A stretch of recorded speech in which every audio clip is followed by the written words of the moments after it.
नमस्कार दोस्तों, good evening. बहुत बहुत स्वागत है आपका Ramanuj maths classes online channel पर। स्टूडेंट, आज का जो वीडियो है वो आपके मेनली ईएमआरएस टीजीटी मैथ्स की तैयारी जो भी स्टूडेंट कर रहे हैं उनके लिए है कि वो अपनी कठिनाई का स्तर कैसे सुनिश्चित करें। क्योंकि स्टूडेंट देखिए, ये पेपर पहली बार हो रहा है एकलव्य मॉडल रेजिडेंशियल स्कूल के लिए, तो इसलिए इसका जो आपका डिफिकल्टी लेवल है, भले उन्होंने ग्रेजुएशन स्टूडेंट रखा है, लेकिन मुझे जहां तक लग रहा है उसमें ग्रेजुएशन का तो कोई भी टॉपिक है नहीं। कुछ टॉपिक 9-10 के और कुछ टॉपिक इसमें 11-12 के। तो स्टूडेंट, आज वीडियो में हम डिस्कस करेंगे कि आपको किस कठिनाई के स्तर तक जाकर के, स्पेशली जो भी आपके 11-12 के टॉपिक है ना, जैसे कि क्वाड्रेटिक इक्वेशन, द्विघात समीकरण हो गया, इनइक्विटी असमीका हो गया, कैलकुलस, कलन, मैट्रिक्स, सांख्यिकी, यानी कि ये आपको स्टूडेंट कंफ्यूज हो रहे हैं कि सर हम किस लेवल तक जाकर के और इनकी तैयारी करें। ये थोड़ा समझ में नहीं आ रहा क्योंकि एग्जाम फर्स्ट टाइम कंडक्ट हो रहा है स्टूडेंट। ठीक है, तो वीडियो को लास्ट तक देखिएगा। मैं पूरी कोशिश करूंगा ईमानदारी के साथ कि आपको गाइड कर सकूं। गाइड इस बेस पर कि आपका जो सिलेबस है वो केवीएस और एनवीएस से बिल्कुल मिलता जुलता है, तो कोशिश करेंगे कि वहां जो लेवल के क्वेश्चन आते हैं उसी लेवल के क्वेश्चन शायद मेरे ख्याल से आपके ईएमआरएस के अंदर भी आए। तो स्टूडेंट, एक बार हम देख लेते हैं डिफिकल्टी लेवल क्या क्या रहता है सभी जो बोर्ड द्वारा जो भी एग्जाम कंडक्ट होते हैं स्टूडेंट। तो मेरे ख्याल से स्टूडेंट, मैं अगर बोलूं तो सबसे ज्यादा डिफिकल्टी लेवल आपका आरपीसी का रहता है। जहां तक मैंने देखा है पिछले 10-12 सालों के अंदर, आरपीसी के द्वारा जो सेकंड ग्रेड का जो एग्जाम कंडक्ट होता है आपके मैथमेटिक्स के लिए स्टूडेंट, उसमें तो आपके भरपूर बीएससी टॉपिक्स हैं। 11, 12 और 9, 10 उसमें बहुत ही न्यून है, यानी कि बहुत ही कम आता है स्टूडेंट। तो मेरे ख्याल से सबसे ज्यादा लेवल जो है वो आरपीसी का है। ठीक है स्टूडेंट, उसके बाद में मैं मानता हूं आपका DSSB का लेवल, ये इसके लगभग मैच करता है। इसका आरटीसी का सेकंड ग्रेड का जो पेपर जो होता है मैथमेटिक्स का वो, और स्टूडेंट आपके DSSB का जो टीजीटी मैथ्स का पेपर होता है, इससे भी भर के बीएससी पार्ट आता है। अभी जो 2022 में जो पेपर हुआ था स्टूडेंट आपके शायद आई थिंक 2021 में जो आपका पेपर जो हुआ था अक्टूबर महीने में, वो अच्छे से सबको याद है। ठीक है, वो वही कहानी थी जो 26/12 को आरपीएससी ने दोहराई वापिस। आप मेरी बात समझ रहे होंगे कि यहां हम अगर डिफिकल्टी लेवल की बात कर रहे हैं तो मैंने सबसे ऊपर रखा है आरपीएससी को, कि इसका जो सेकंड ग्रेड मैथ्स का पेपर आता है वो डिफिकल्टी लेवल ज्यादा आता है सबसे। उसके बाद में DSSB टीजीटी, क्योंकि दोनों में ही बीएससी पार्ट यानी कि ग्रेजुएशन पार्ट का क्वेश्चन बहुत ज्यादा आते हैं। दोनों में ही इक्विवेलेंट टॉपिक है। अक्टूबर 21 में जो पेपर हुआ था DSSB का मैथ्स का अलग अलग पारियों के अंदर, वो सभी बहुत लेवल के थे, टफ था, और उसी को रिपीट किया 26/12 को आरपीएससी ने मैथ्स सेकंड ग्रेड के अंदर स्टूडेंट। देखिए स्टूडेंट, उसके बाद में मैं आपको रुकूंगा एनवीएस के पेपर को और देन केवीएस। तो स्टूडेंट देखिए, केवीएस का पेपर जो है वो मेरे ख्याल से इन चारों में मच थोड़ा सा इजी आता है, एंड देन आपका एनवीएस। तो स्टूडेंट, आपका जो सिलेबस है वो इन दोनों के लगभग रखा है। 95% दोनों का सिलेबस सेम आता है, एनवीएस, केवीएस और जो ईएमआरएस का।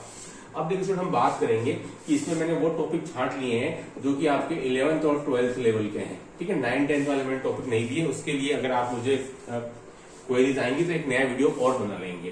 तो ठीक है स्टूडेंट, हम डिस्कस करेंगे कि भाई जो भी आपके टॉपिक 11-12 लेवल के हैं उसमें क्या लेवल तक क्वेश्चंस इन पेपरों में मैंने देखे हैं। केवीएस और एनवीएस में इन दोनों की तो आप बात छोड़ ही दीजिए, क्योंकि इनका लेवल थोड़ा सा हाई है मेरे ख्याल से।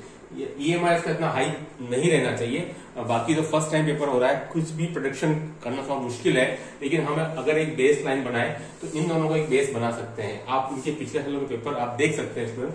देखिए स्टूडेंट, अगर हम बात करें द्विघात समीकरण, एक काफी इंपॉर्टेंट टॉपिक है उन सभी स्टूडेंट्स के लिए जो कि इसकी तैयारी कर रहे हैं। ठीक है स्टूडेंट, इसमें एक आपका टॉपिक रह गया है नंबर 8 का, आपका एपी यानी कि समांतर श्रेणी।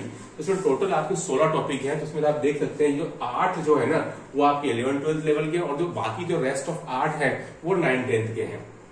कुछ टॉपिक ऐसे हैं जो दोनों में आ रहे हैं, उस पर हम आगे आएंगे। इसमें देखिए द्विघात समीकरण ये टॉपिक ऐसा है जो कि आपके 9-10 में भी आता है और 11-12 में भी आता है। लेकिन इसके मैंने क्वेश्चन जो मैंने देखे हैं पिछले सालों में, उसमें मैंने 11-12 के क्वेश्चन ज्यादा देखे हैं एज कम्पेयर टू 9-10। तो स्टूडेंट, इसकी आप अच्छी तैयारी कीजिए। क्वेश्चन का कोई बहुत ज्यादा लेवल नहीं है। अगर आप एनसीईआरटी की बुक पकड़ लेंगे और उसको सोल्व करेंगे, या आप स्टेट वाइज जो भी बुक्स चलती हैं उनको भी अगर आप लेकर के सोल्व करेंगे ना, तो भी आपका द्विघात समीकरण यानी कि सारे टॉपिक्स हो जाएंगे। आपको कोई बहुत ज्यादा आईआईटी लेवल की बुक टच करने की जरूरत मेरे ख्याल से तो शायद नहीं है। ठीक है, लेकिन आपका बेसिक अच्छा क्लियर होना चाहिए, वो बहुत स्ट्रांग होना चाहिए, वो ही मदद करने वाला है आपको। क्योंकि स्टूडेंट दीघा समीकरण टॉपिक वाइज हम एक अलग अलग वीडियोस बनाते रहेंगे। आज एक समग्र मैंने एक वीडियो बनाया है दीघा समीकरण। स्टूडेंट आप बेसिक अच्छा कवर कर लें, number of zeros, quadratic equation कैसे बनता है, ठीक है, उन सबको लेकर के तो ये स्टेट बोर्ड की या फिर एनसीईआरटी की कोई बुक ले लेंगे आप मैथमेटिक्स की तो मोर देन सफिशिएंट है। इनइक्विटी स्टूडेंट, इनइक्विटी के क्वेश्चन मैंने बहुत ज्यादा नहीं देखे हैं, लेकिन इनइक्विटी का भी लेवल वही जो आपके 11-12 का है, कोई बहुत हाई लेवल नहीं है। कलन, कैलकुलस स्टूडेंट ये पूरा भरा पड़ा है, सेट, रिलेशन, फंक्शन, डिफरेंशिएशन, तो सब कुछ इसमें आ गया। तो अब इसमें से कितने क्वेश्चन आएंगे, ये मेरे ख्याल से सबसे बड़ा टॉपिक है अगर टॉपिक वाइज देखा जाए तो, कलन वाला, है ना। लेकिन कोई बहुत ज्यादा लेवल नहीं है, तो अगर आप 11-12 की बुक कोई भी आप पकड़ लेंगे स्टेट या एनसीईआरटी की तो काफी पर्याप्त है स्टूडेंट। देखिए मैट्रिक्स में कुछ आप पढ़ेंगे तो ऐसा लगेगा कि यार कुछ बीएससी पार्ट के टॉपिक्स हैं, लेकिन भले ही वो आपको पढ़ने में लग रहे हो, लेकिन क्वेश्चन जो है वो आपको 11-12 की जो भी बुक है उससे आपको मिल जाएंगे, बहुत हाई लेवल के नहीं है। इसमें देखिए सांख्यिकी, स्टैटिस्टिक्स और प्रायिकता, ये दो चैप्टर ऐसे हैं जो कि आपके 8 से शुरू हो जाते हैं और आपके 12 तक चलते हैं स्टूडेंट। तो यहाँ आपको थोड़ा सावधानी बरतनी है। यहाँ आपको 9th 10th और 11th 12th दोनों ही मिलाकर के स्टूडेंट देखिए काम बनेगा। आप केवल 9th 10th के भरोसे नहीं रह सकते हैं और साथ साथ 11th 12th के भी नहीं, क्योंकि मेरे ख्याल से कुछ टॉपिक जो है वो बेसिक है, वो सांख्यिकी और स्टूडेंट प्रायिकता दोनों के अंदर 9th से लगाकर 12th की पूरे ही दोनों टॉपिक कवर करने पड़ेंगे आपको, तब जाके आपका काम बन पाएगा। यही हाल स्टूडेंट आपके त्रिकोणमिति का है, यहाँ भी आपको 9 से लगा करके और 11-12 तक की बुक सोल्व करनी पड़ेगी स्टूडेंट, क्योंकि हाइट डिस्टेंस 9-10 में भी आता है, 11-12 में भी आता है, ट्रिग्नोमेट्रिक रेशियो वाला स्टूडेंट वो दोनों में ही आता है, ठीक है। तो लेकिन कहने का मतलब है कि आपको बहुत ज्यादा कोई हाई लेवल सोल्व करना नहीं है, आप अपना बेसिक स्ट्रॉन्ग करते रहिए और आपके काम सोल्व हो जाएंगे। केवल जो पुराने पेपर है केवीएस और एनबीएस के, बस वो आप सोल्व करते रहिए, ठीक है। कि आप एक ही मूल मंत्र है कि आप कम समय में ज्यादा से ज्यादा क्वेश्चंस कंटेंट के कैसे कर पाएंगे। अगर आप वो कर पा रहे हैं तो स्टूडेंट आप मोर देन कंफर्टेबल स्टेट में है। लेकिन स्टूडेंट फिर ये अरिथमेटिक प्रोग्रेशन यानी कि समांतर श्रेणी, ये भी टॉपिक आपके 9th में भी आता है और आपके 11th में भी आता है स्टूडेंट, ठीक है। तो मेरे ख्याल से यहाँ भी अगर आप बेसिक कर लेंगे तो भी आपका काम चल जाएगा, है ना। तो मेरे ख्याल से कोई बहुत बड़ी कोई बुक आपको आईआईटी लेवल की पढ़ने की करते आवश्यकता नहीं है, क्योंकि आप आरपीएससी और DSSS की कोई तैयारी आप नहीं कर रहे हैं। अगर आप प्योर ईएमआरएस की ही तैयारी कर रहे हैं स्टूडेंट, तो आपको कोई भी बेसिक लेवल की बुक से काम चल जाने वाला है। आपको उसके लिए कोई भी बर्डन नहीं लेना कि मुझे क्या इस बुक तक जाना है, तो करते आवश्यकता नहीं है। सारे टॉपिक आपके 9-10 में भी आ रहे हैं और 11-12 में भी आ रहे हैं।